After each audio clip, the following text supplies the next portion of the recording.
Photograph हो गया।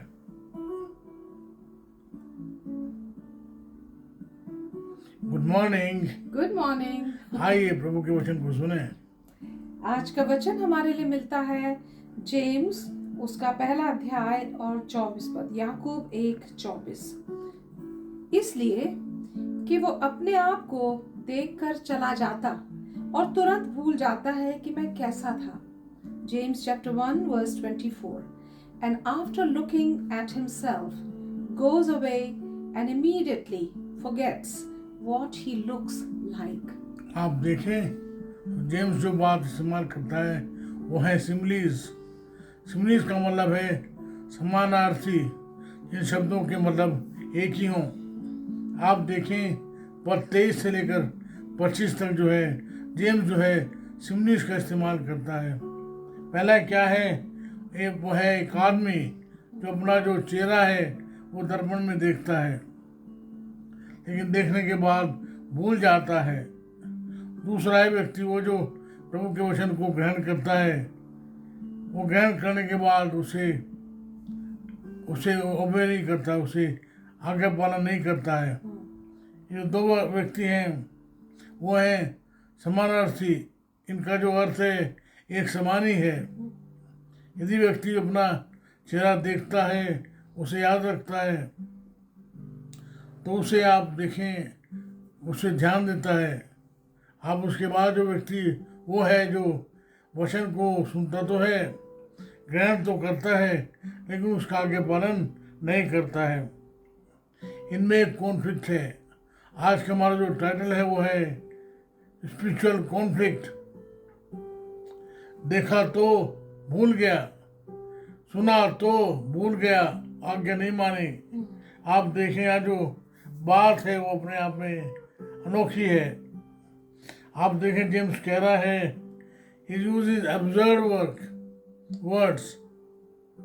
क्या ये संभव है व्यक्ति जो है परमेश्वर के वचन सुने, परमेश्वर के वचन सुनने के बाद उन्हें ग्रहण करे, ग्रहण करने के बाद उनकी आज्ञा ना माने। दूसरी चीज, क्या ये संभव है व्यक्ति अपना दर्पण में मुंह देखे और देखने के बाद ही जो है भूल जाए। आप देखें can a person become that ignorant and cannot be, could it be, no it cannot be. आप सुन लीजिएगा जो जेम्स है 23 से 25 तक क्या कहता है। It says, James chapter 1 verse 23 to 25. Anyone who listens to the word but does not do what it says is like someone who looks at his face in a mirror and after looking at himself goes away and immediately forgets what he looks like.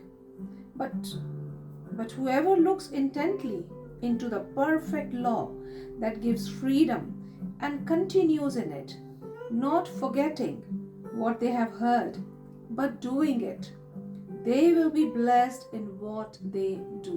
आप देखिए यहाँ लिखा है looks at it intently, goes away from, भूल जाता है, याद नहीं रखता है, उसकी आज्ञा नहीं मानता है। आप देखें परमेश्वर को वचन को सुनने का मतलब है उसकी आज्ञा मानना। जो लोग जो हैं परमेश्वर का वचन सुनते हैं उसका आगे पालन नहीं करते हैं, they are saying that I don't trust you, you have no worth. आप देखें जो व्यक्ति जो है परमेश्वर का वचन सुनता है, उसके आगे पालन करता है, वो व्यक्ति वो है जो परमेश्वर पर जो है भरोसा रखता है। एक और आप देखें मेरे साथ, इब्रानियों उसका 3 अध्याय 15 पद। Hebrews chapter 3 verse 15. As has just been said, today, if you hear his voice, do not harden your hearts as you did in the rebellion.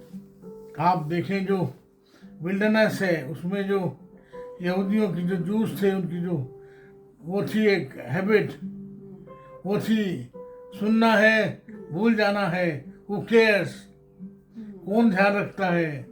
परमेश्वर तो है, बोलता रहता है। आप देखिए, उसने आज्ञाएं दी पुराने नियम में 365-70। उसके बाद जो है वो छोटी हो गई, वो 10 रह गई। उसके बाद जो है और छोटी हुई नए नियम में वो हो गई 2। वो तो कहता रहता है, हम सुने ना सुने। यहाँ जो बात हो रही है वो है टुडे। अगर आज तुम उसकी आवाज़ सुनो, अपने मन को कठोर ना करो। क्या मेरे मित्र, मेरे भाई, क्या आपने परमेश्वर का वचन पढ़ते समय अपने आप को देखा है, परमेश्वर को देखा है, परमेश्वर की बात सुनी है? वो आपके जो है 3 रेस्पॉन्स हो सकते हैं। Number 1, you look at it, hear it, you obey it. दूसरा हो सकता है no, hey, I don't care. तीसरी बात है, अरे ये क्या है? फिर से वही बात। जब इस वचन को आप सुनेंगे, आपको भी यही रिएक्शन हो सकता है। आइए फिर से एक बार प्रार्थना करें। क्योंकि मेरी प्रार्थना है मेरे भाइयों के लिए जो आपका वचन पढ़ते हैं, सुनते हैं, होने दे आपके वचन सुनने के बाद इसे ग्रहण करें, इसके आगे पालन करें, ताकि वो जो है आपके साथ साथ चल सकें। तो मेरी प्रार्थना है, अपने बेटे बेटियों को आप आशीष देवें, जो बीमार हैं उन्हें चंगाई देवें। मेरी प्रार्थना है खास उन भाइयों के लिए, बहनों के लिए जो परेशान हैं, उन पर आप दया करें। प्रार्थना सुन लें, यीशु नाम से मांगते हैं। आमीन। We ask it in the name of Jesus our Lord. Amen. हमारे परमेश्वर पिता का प्रेम, पवित्र मसीह का अनुग्रह, पवित्र आत्मा जी की सहभागिता सार्वभौमिक कलीसिया के साथ साथ आप सबों के साथ अब से लेकर अब तक होती रहे। आमीन आमीन। प्रभु आपके साथ, प्रभु आपको संभाले। आमीन। आमीन। जय मसीह की। जय मसीह की।